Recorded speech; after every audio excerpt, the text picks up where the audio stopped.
Hi, sports fans. How's everybody out there doing?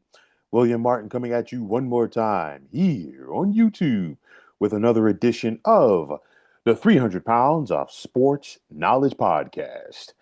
So, for better or for worse, the fabric of college football as we know it is gone and do not expect it to return anytime soon. So, we are about to embark on the second edition of the 12-team college football playoff. And already there are murmurings about about the need rather, to expand the tournament again. Not to 14 or 16 teams, as led by the Big Ten and ESPN.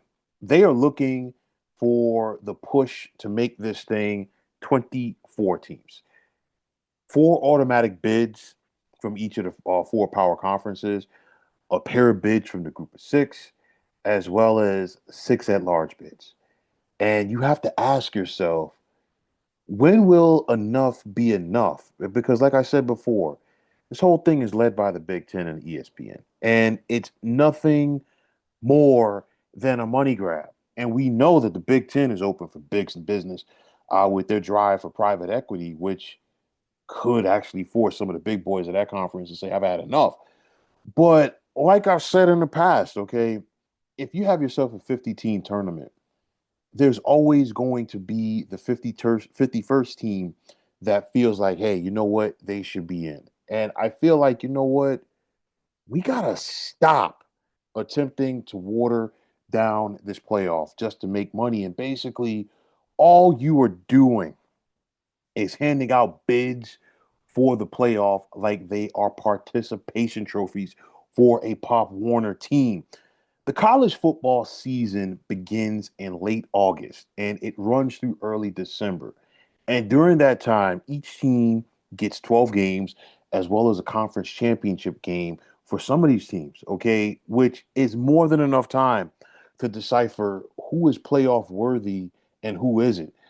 At this point, if you go to 2014s, what would be the purpose of the conference championship games? As for some of these leagues, winning your conference championship is the only way to get into the CFP. But for the big boys like the SEC and the Big Ten, some of those teams might want to avoid the conference championship game as a loss could hinder them, you know what I'm saying, seeding wise.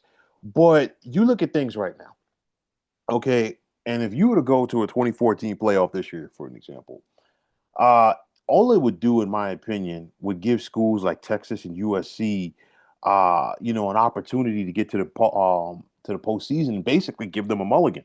All right, and at this point of the year, both Texas and SC have lost 3 games each. We've seen enough of them play to know that they are not playoff teams. This is all about greed, folks. Okay. And it's nothing more than that, as we're seeing it right in front of our very eyes. The Big Ten Conference is a runaway freight train, which might not be too big to fail. You already got rumblings about Michigan potentially looking to become an independent, as they're not thrilled with the Big Ten's push for private equity. And USC is right there with them. Okay. And what you have with the Big Ten is a heavy or top heavy coast to coast conference, which we are seeing before our very eyes, and it's overkill. All right. And we haven't even factored in the impact of or on these schools for the non-football sports when it comes to traveling. Okay. So with that said, what are the chances that we get to a 2014 playoff? It's a possibility. I mean, we've seen the extension, as far as the potential deadline to try to get this thing hammered out. And I say it's a possibility because there's zero leadership at the top of the NCAA. And nobody around, nobody is going to prevent the Big Ten and the SEC from doing whatever they want. Remember, basically, the other conferences basically signed their lives away to the Big Ten and the SEC. All right. And yes, the Big 12 and ACC are still power conferences, but at the end of the day, they, like everybody else, they are at the mercy of both the Big Ten and the SEC. So you look at this 12-team format and the way it is right now, and I'll tell you like this. I know I might get some guff on this. The BCS was okay, okay, as was the 14 playoff because I think the 14 playoff, it didn't guarantee anything for you winning your conference championship. You still had to go out there and kick some tail. Okay, the 12 team format, and I get it, it basically guarantees all of the power conferences an opportunity to get to the playoff. And there's going to be some at-large teams, and I totally understand it with some of these mega conferences right now because clearly everybody's not going to play everybody. But you look at things right now with the current format, okay? And I want to focus on the ACC right now. In the current playoff rankings, Miami is ranked higher than Virginia. All right. And there's a possibility, and they're also ranked higher than Pitt.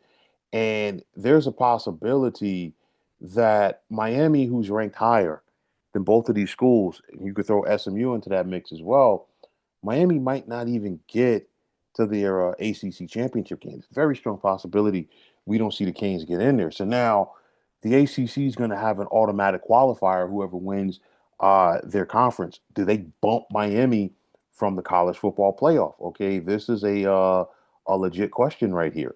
That right there is just an example of it. But then you look at the overall situation right now. Okay, for four automatic bids to the college football playoff. You look at the Big Ten right now, the top four. You've got in the standings. You got Indiana and Ohio State. They're going to be in the Big Ten championship game. You got Oregon and Michigan right there, who are both 7-1 in the league. Let's say that Michigan were to lose to Ohio State this Saturday. Okay, that would be Michigan's second conference loss. It would also be their third loss of the season. Now you're still going to put Michigan in that mix, okay? Depending on whether or not another conundrum is okay. Let's see, USC finishes off against UCLA to win the season. They're 7-2 as well. They get the tiebreaker over Michigan. They're in that conversation as well. I don't think at this point, if a Michigan were to lose to an Ohio State this Saturday, and even if USC beats UCLA, they're not playoff teams. Now, if Michigan were to go out there and beat an undefeated Ohio State team, different story. If Texas were to knock off an undefeated Texas A&M out of the SEC this Saturday, okay, different story. But again, at the end of the day, we've seen enough of their body of work to know that they're not playoff teams. Now, this year from the SEC, they're probably going to get five teams in because you figure even if A&M loses to Texas, they're still more than likely going to the SEC championship game. And would you knock them off for losing their last two of the season? I'm not sure. Georgia's definitely in that mix. Ole Miss is in that mix. Alabama's in that mix. What happens if Vandy's a 10-win team? Okay. Definitely Oklahoma is probably going to get there if they knock off LSU Saturday. So I get that part of it, but still, it puts the emphasis on taking care of your business. And I think at this point, just by adding more teams, all it's going to do is water it down.